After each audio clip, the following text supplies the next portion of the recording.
Thank you very much Sunitha Kampa garu. కార్యక్రమాన్ని కొనసాగిస్తూ I request former judge high court of Andhra Pradesh and Telangana justice T Rajani garu to please give us a few inspiring words about how we can continue this empowerment in women in our society. Thank you, ma'am.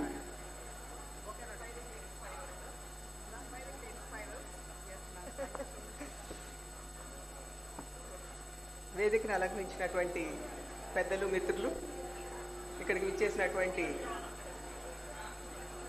ముఖ్యంగా youngsters అందరికీ కూడా very good morning. Press and media and everyone, each and everyone who's present here. ముందుగా ఈ వేట WETA ఉంది, BE ఉండుంటే ఇంకా బాగుండేది. నిజమైన వేట ఈ వేట WETA BETAనే చేస్తున్నట్టుగా నాకు అనిపిస్తుంది. ఏ యొక్క రంగాన్ని వదలకుండా ద హోలిస్టిక్ కాన్సెప్ట్ దట్ వేట హ్యాస్ టేకెన్ అప్. ఒక విద్య, వైద్యం, ఆరోగ్యం, మౌలిక సదుపాయాలు, ఇవి 4 బేసిక్ థింగ్స్.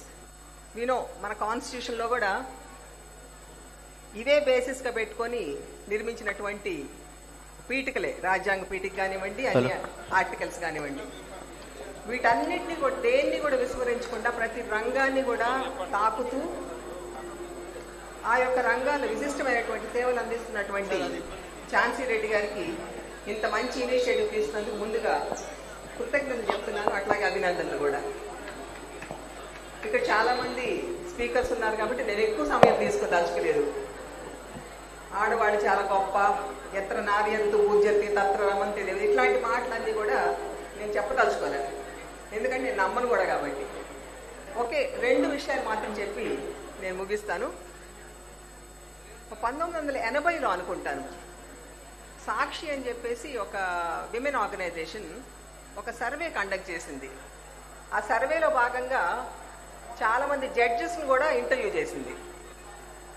ఇంటర్వ్యూ చేసినప్పుడు వాళ్ళకి ఒక క్వశ్చన్ వేసింది, ఏమనంటే ఆడవాళ్ళని ఒక చెంప దెబ్బ కొడితే అది అకృత్యమా, వైలెన్సా కాదా అనే క్వశ్చన్ వేసినప్పుడు దాదాపు 80% జడ్జెస్ కాదు అనే సమాధానం చెప్పారు.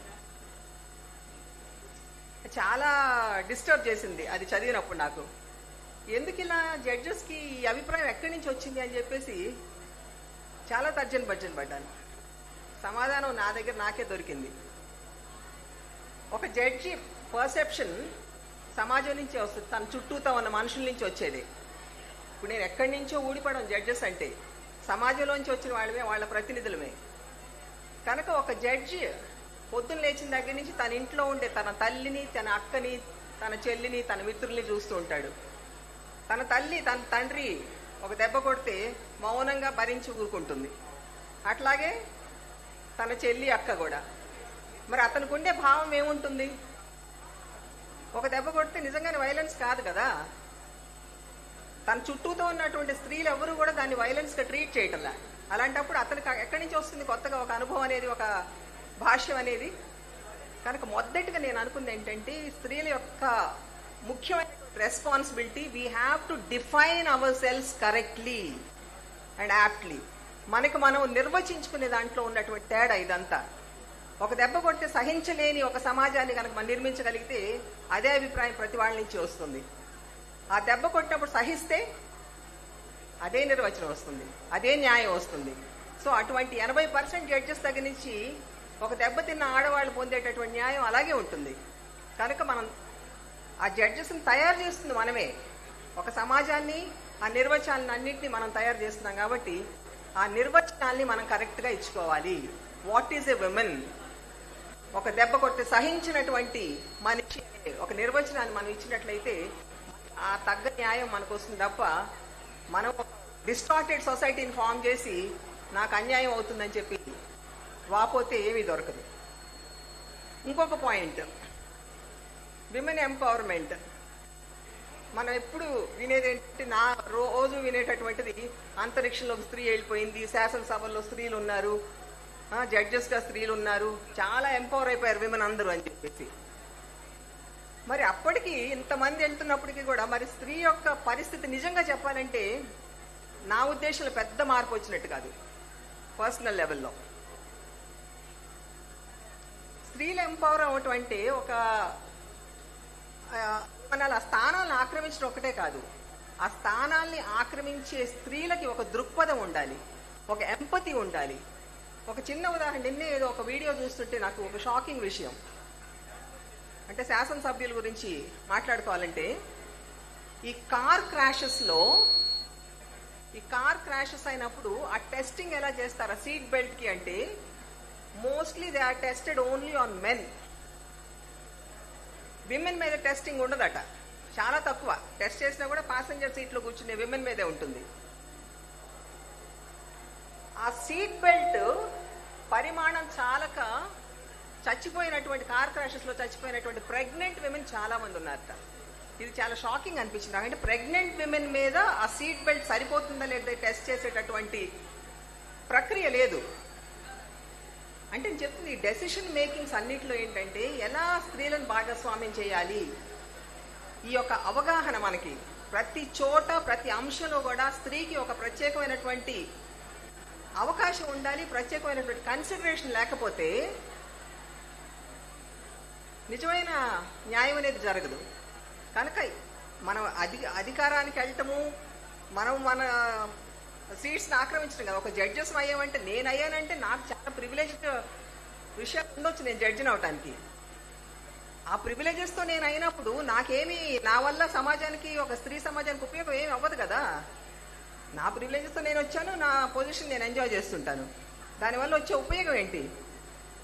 కనుక ఒక దృక్పథాన్ని, స్త్రీల పట్ల ఒక ఎంపతిని, ఆ స్త్రీల యొక్క సమస్యని అవగాహన చేసుకునేటటువంటి స్త్రీలు హైయర్ పొజిషన్స్ ఆక్యుపై చేస్తే కనుక నిజమైన న్యాయం జరుగుతుంది. కనుక ఎంపవర్డ్ విమెన్ కి ఇచ్చేటటువంటి ఒక చిన్న సలహా ఇది. వాళ్ళు ఒక దృక్పథాన్ని అలవాటు చేసుకోవాలి, ఒక నిష్పక్షపాతమైనటువంటి ఒక దృష్టిని అవలంబించుకోవాలి. ఎక్కడ అది స్త్రీల పట్ల పక్షపాతం అవ్వక్కర్లేదు, అది ఒక నిష్పక్షపాతమైనటువంటి ఒక దృక్పథాన్ని ఏర్పరచుకుంటే తప్పించి ఏ రంగంలో ఏ స్త్రీ ఉన్నప్పటికీ కూడా స్త్రీలకు న్యాయం జరిగేది ఉండదని చెప్పేసి నేను భావిస్తున్నాను. ఇంకొక చిన్న అంశం నాకు ఎప్పుడు, అది మేబీ కాంట్రవర్షియల్ అవుతుందేమో ఇక్కడ నాకు తెలియదు, ఇటీవల కాలం ఎక్కువ వినపడుతుంది. జెన్జీలు ఉన్నారు కాబట్టి ఇక్కడ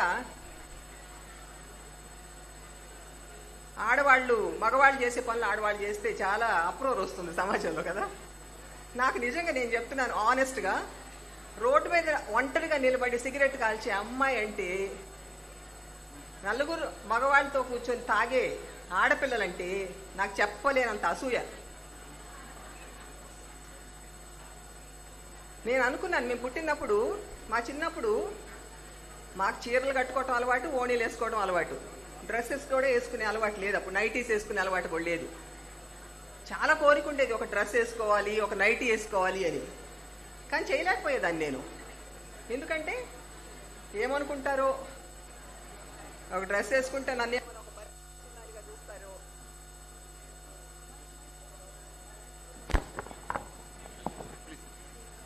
అని చెప్పేసి ఒక భయం ఉండేది. కానీ ఇవాళ ఆడపిల్లలందరూ చక్కగా వాళ్ళకి ఇష్టమైన డ్రెస్సెస్ వేసుకుంటున్నారు, ఇష్టమైనట్టు ఉంటున్నారు. కాబట్టి నాకు కొంత ధైర్యం వచ్చి నేను షల్వార్ కమీజ్ వేసుకునే స్థాయికి వచ్చాను. కాబట్టి they have kept me on a very good ground. అది నాకు చాలా అవసరం. అది తప్ప ఒప్ప అనే చర్చలోకి నేను వెళ్ళట్లా.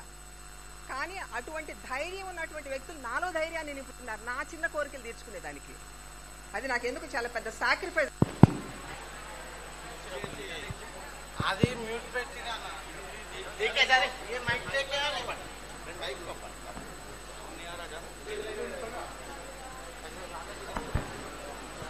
ఒక ధైర్యమైన పని చేయాలంటే చాలా కష్టం. ఎందుకంటే సమాజం ఏమనుకుంటుందో, పక్క వాళ్ళు ఏమనుకుంటారు అనేటటువంటి భయాల్లో బతుకుతున్నాం. కనుక ఆ భయాలన్నీ